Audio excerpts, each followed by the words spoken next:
Hello दोस्तों, मैं Umesh Kumar UK education classes में आपका स्वागत करता हूं। दोस्तों, आज की वीडियो में आपको 9th क्लास की संख्या पद्धति पढ़ाने वाला हूं। तो चलिए आइए शुरू करते हैं। संख्या पद्धति। संख्या पद्धति की पहली परिभाषा है प्राकृतिक संख्याएं।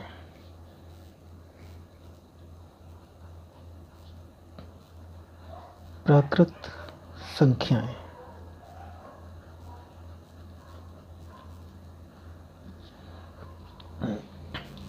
प्राकृत संख्या जिन संख्याओं का प्रयोग हम किसी वस्तु को गिनने में करते हैं वो आपकी प्राकृतिक संख्या कहलाती हैं। जैसे 1, 2, 3, 4 डॉट डॉट, इनको एन से रिप्रेजेंट करते हैं, एन से प्रदर्शित करते हैं। यानी प्राकृतिक संख्याएं एन बराबर होती है आपकी 1, 2, 3, 4 डॉट डॉट अप टू अनंत तक। ये अनंत तक होती हैं। इसके बाद दूसरी परिभाषा है पूर्ण संख्याएं। पूर्ण संख्याएं।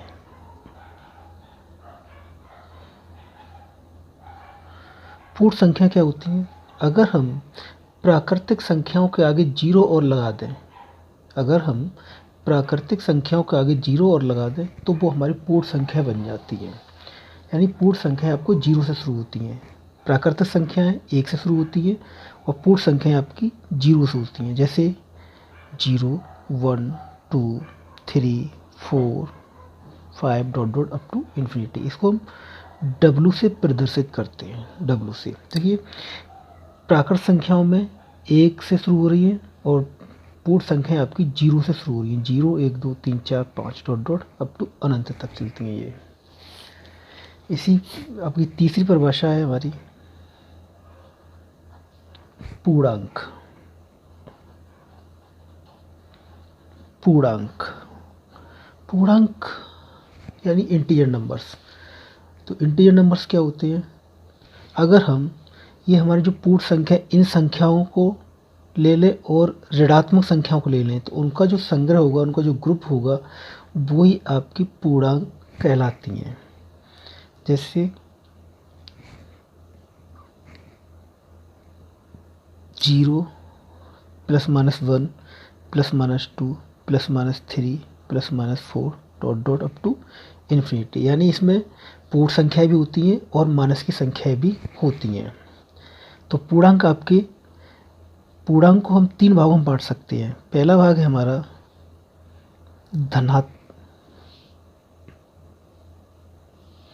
पूर्णांक को हम 3 भागों में बांट सकते हैं। पहला भाग है हमारा धनात्मक पूर्णांक। धनात्मक पूर्णांक। धनात्मक पूर्णांक क्या होते हैं?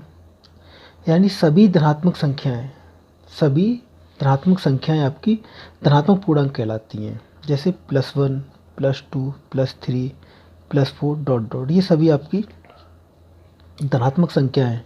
धनात्मक संख्याओं के आगे हम धन का चिन्ह लगा या नहीं लगा कोई फर्क नहीं पड़ता। अगर नहीं लगा तब भी उसके आगे धन का चिन्ह या प्लस का चिन्ह माना जाता है।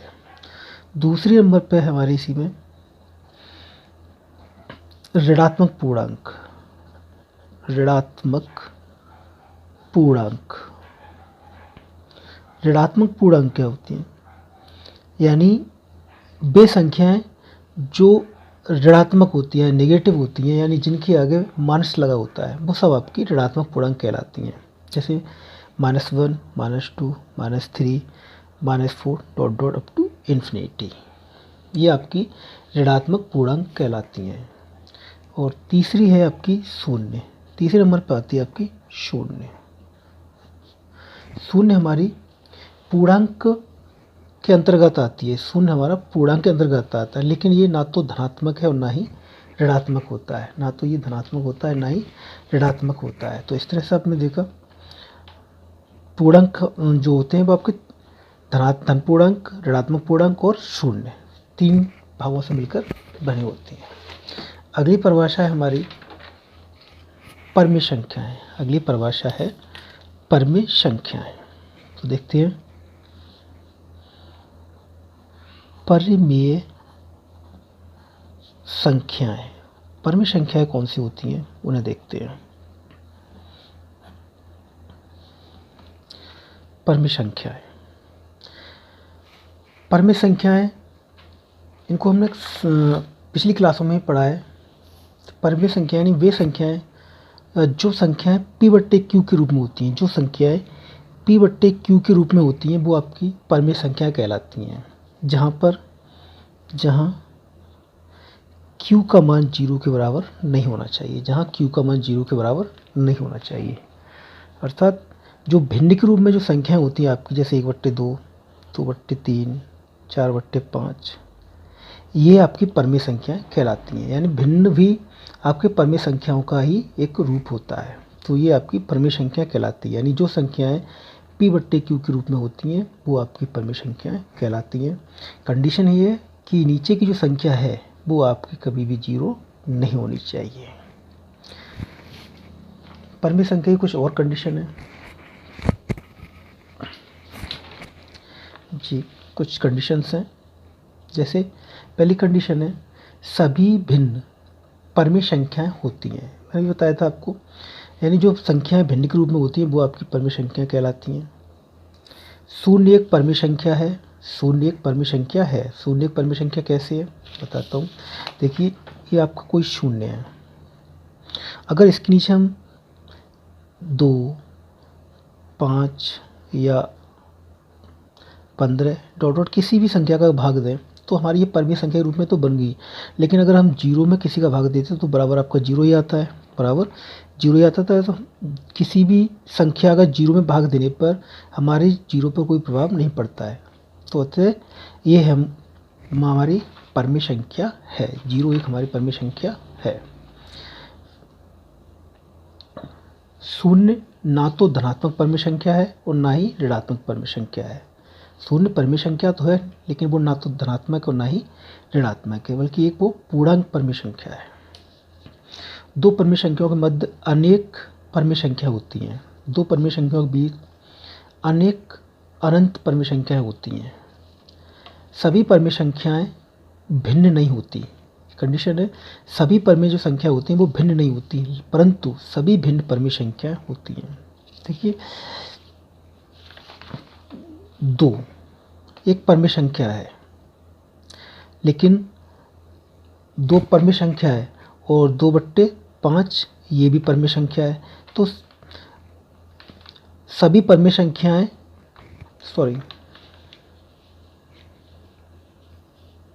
सभी परमेय संख्याएं भिन्न नहीं होती, परंतु सभी भिन्न परमेय संख्याएं होती है।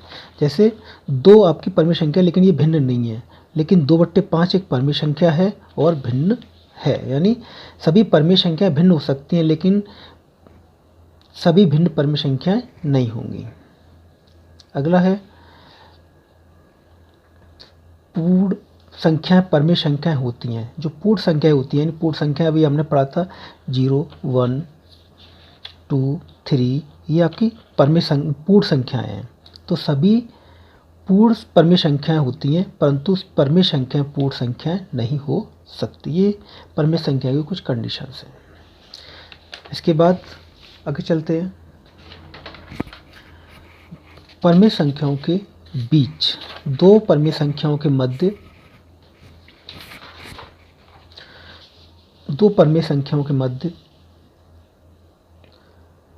परमेय संख्या ज्ञात करना। जैसे मान लीजिए 2 परमेय संख्या आपको दी गई हैं, कोई 2 परमेय संख्या दी गई हैं, उनके बीच में 2 परमेय संख्याओं के बीच में आपको परमेय संख्या ज्ञात करनी है। ये इसकी 2 कंडीशन है। पहली कंडीशन है, मान लीजिए हमें 2 परमेय संख्याओं के बीच में एक परमेय संख्या ज्ञात करनी है। एक परमेय संख्या ज्ञात करनी है। एक परमेय संख्या ज्ञात करनी है। जैसे मान लीजिए x और y दो आपकी परमेय संख्याएं हैं। दो आपकी परमेय संख्या हैं, इनके बीच में हमें एक परमेय संख्या ज्ञात करनी है।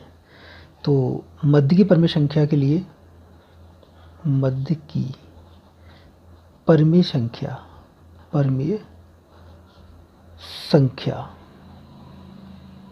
ये होगी आपकी x + y/2।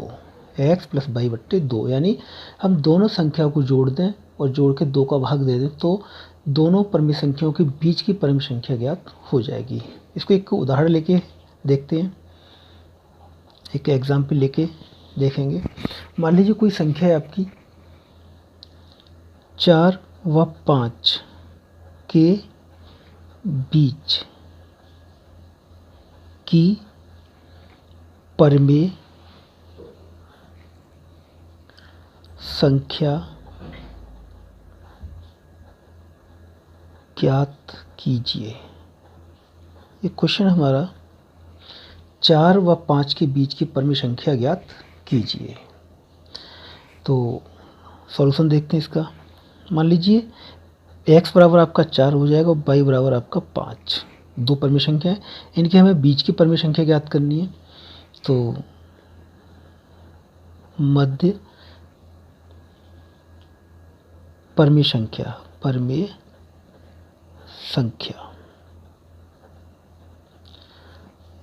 ये फॉर्मूला टाइप में आपका x प्लस वाई बट्टे 2।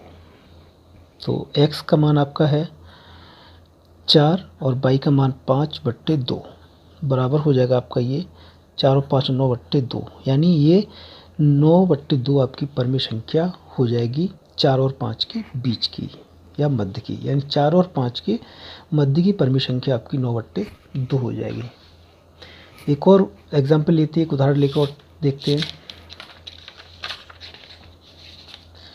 अगला उदाहरण है एग्जाम्पल नंबर 2 है। मान लीजिए कोई दो परिमेय संख्या है 1 बट्टे 2 व 5 बट्टे 6 के बीच परिमेय संख्या ज्ञात कीजिए। 1 बट्टे 2 व 5 बट्टे 6 के बीच परिमेय संख्या ज्ञात कीजिए। तो x बराबर आपका हो जाएगा, सॉल्यूशन देखते हैं। x बराबर आपका हो जाएगा 1 बट्टे 2 और y बराबर हो जाएगा आपका 5 बट्टे 6। इनके बीच की हमें परिमेय संख्या ज्ञात करनी है, यानी मध्य की परिमेय संख्या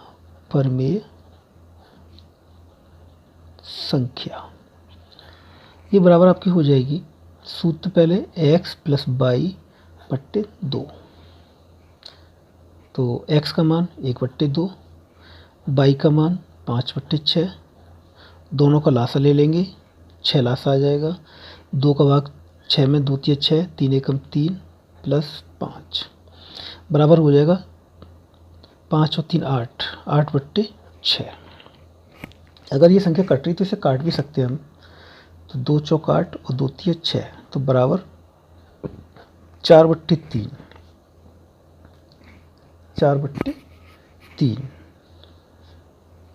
सॉरी, इसके बट्टे में 2 और है, यहाँ भी 2 आ जाएगा, यहाँ भी 2 से फिर ये कट जाएगा, 2 चौक 2 दूनी 4, यानी 2 बट्टे 3। तो आपका आंसर आ जाएगा 2 बट्टे 3, यानी 1 बट्टे 2 और 5 बट्टे 6 के बीच की जो परिमेय संख्या है वो आपकी 2 बट्टे 3 होगी। अब आप दो परिमेय संख्याओं के मध्य एक से अधिक परिमेय संख्याएं निकालना सीखेंगे। तो चलिए शुरू करते हैं। मान लीजिए हमारी दो परिमेय संख्याएं, माना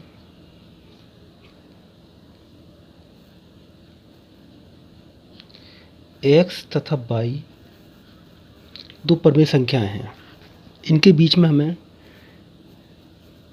n परिमेय संख्या ज्ञात करनी है, n परिमेय संख्याएं, n परिमेय संख्या हमें ज्ञात करनी है। तो इसके लिए हम क्या करेंगे, एक तो फॉर्मूला हमारा d बराबर y माइनस एक्स बट्टे n प्लस 1, इससे हम d का मान निकालेंगे। उसके बाद हमें जैसे मतलब प्रथम संख्या निकालनी है, प्रथम परिमेय संख्या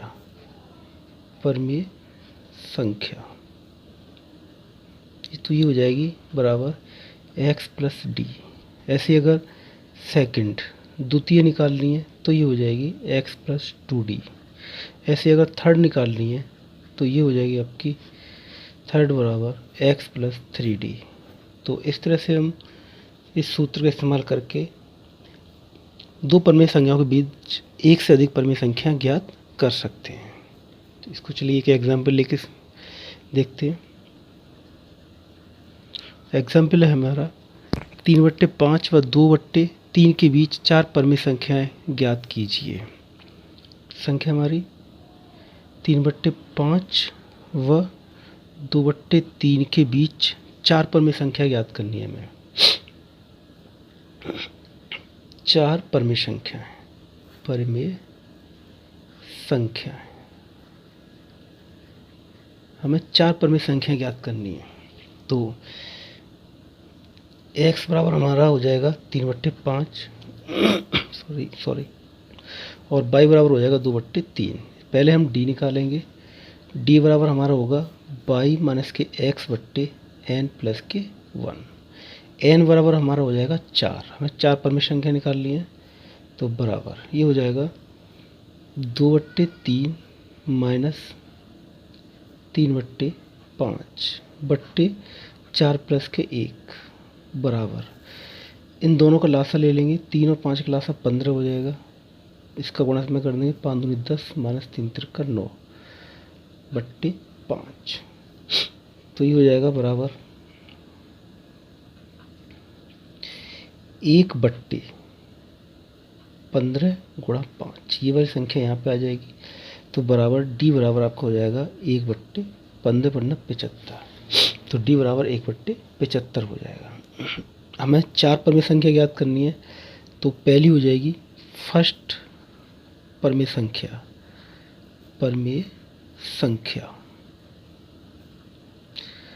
ये हो जाएगी हमारी x प्लस डी।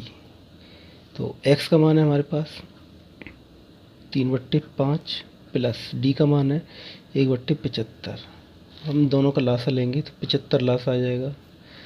5 का भाग 75 में 15 बार जाएगा और 15 थी 45 प्लस 1 बराबर 46/75 पहली संख्या होगी। इसी तरह से हम इसकी सेकंड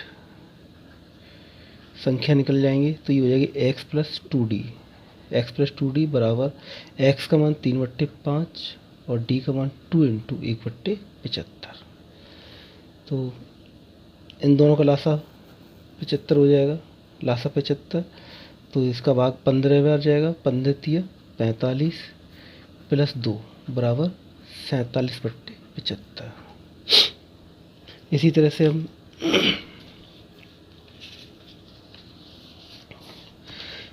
तीसरी संख्या निकालेंगे।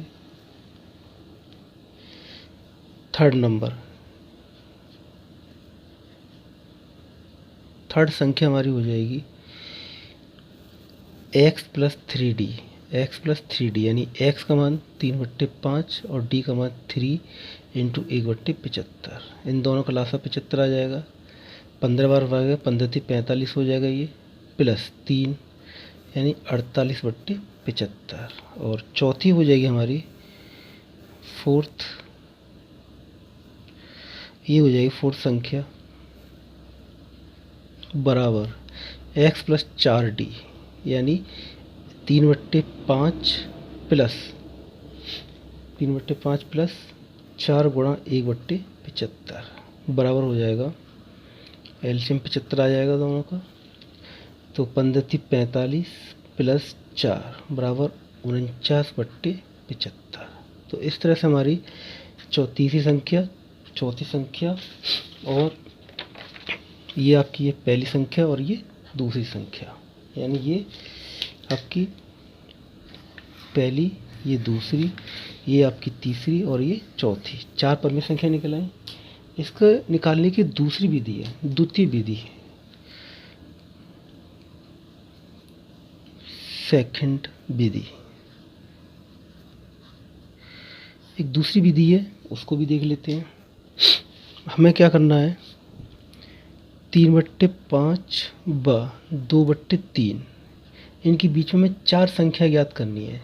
4 परिमेय संख्याएं ज्ञात करनी है। तो इसके लिए हम क्या करेंगे, पहले 3/5 व 2/3 के हर को समान करेंगे, दोनों के हर समान करेंगे तो 3/5 और ये 2/3। इनके हर समान करने के लिए हम क्या करेंगे, ये जो संख्या नीचे वाली इसका गुणा इन दोनों में कर देंगे ऊपर नीचे, और इसके साथ की जो संख्या है हर है इसका गुणा इस दर ऊपर नीचे कर देंगे। तो ये हो जाएगा 9/15 और ये 10/15। अब दोनों का हर समान हो गया। जब दोनों का हर समान हो गया, अब हम क्या करेंगे, हमें 4 परमी संख्या निकालनी है। तो हम क्या करेंगे, 4 में 1 जोड़ देंगे। 4 और 1 कितना हो जाएगा, 5। अब इस 5 का हम दोनों परमी संख्याओं में ऊपर नीचे गुणा कर देंगे। दोनों में गुणा करेंगे तो ये हो जाएगा 9/15 गुणा 5 गुणा 5। इसी तरह से इसमें कर देंगे 10/15 गुणा 5 गुणा 5, यानी ऊपर नीचे हमने दोनों तरफ 5 का गुणा कर दिया इसका। अब 9×5 45 हो जाएगा, ये 45/75, और ये हो जाएगा आपका 50/75। हमें इनके बीच में 4 परमी संख्या ज्ञात करनी है, 4 करनी है। तो 45 के बाद कितनी आएगी, 46। तो 46/75, एक 47/75, और एक 48/75, और एक 49/75। तो एक दूसरी विधि है, इस विधि से भी हम परमी संख्याओं के बीच की संख्या हम ज्ञात कर सकते हैं। एक और एग्जाम्पल लेके इस विधि को समझते हैं। तो क्वेश्चन हमारा 3 व 4 के बीच 6 परमी संख्याएं ज्ञात कीजिए। 3 व 4 के बीच, अगला क्वेश्चन हमारा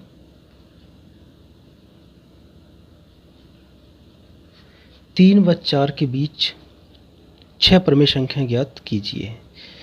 तो संख्या हमारी 3 व 4 के बीच में हमें 6 परमी संख्या ज्ञात करनी है, 6 परमी संख्याएं। इनको हम सूत्र के द्वारा भी कर सकते हैं और इस तरह से भी कर सकते हैं। तो इनकी तो दोनों के हर समान है, क्योंकि दोनों में हर एक है, हर समान है, तो हर का समान करने की आवश्यकता नहीं। इसमें हम क्या करेंगे, यहाँ 6 + 1, इसमें हम क्या करेंगे, हमें जो 6 निकालनी है, तो इस 6 में हम 1 जोड़ देंगे तो बराबर 7 हो जाएगी। अब इस 7 का हम ऊपर नीचे गुणा कर देंगे, तो 7 7, ऐसे यहाँ 7 यहाँ 7, ये हो जाएगा 7 या 21/7, और ये हो जाएगा 7 चौक 28/7। अब इनके बीच में हमें 6 परमी संख्या ज्ञात करनी है। तो 21 के बाद आएगा 22/7, 23/7, 24/7, 25/7, 26/7 और 27/7। तो ये 3 व 4 के बीच 6 परमी संख्या हमारी हो जाएंगी, 22/7, 23/7, 24/7, 25/7, 26/7 और 27/7। इस तरह से हम किन्हीं भी 2 परमी संख्याओं के बीच अनेक परमी संख्याएं ज्ञात कर सकते हैं। तो आशा करता हूँ वीडियो आपको पसंद आया होगा। इस तरह से आप और भी क्वेश्चंस को हल कर सकते हैं। तो वीडियो देखने के लिए धन्यवाद।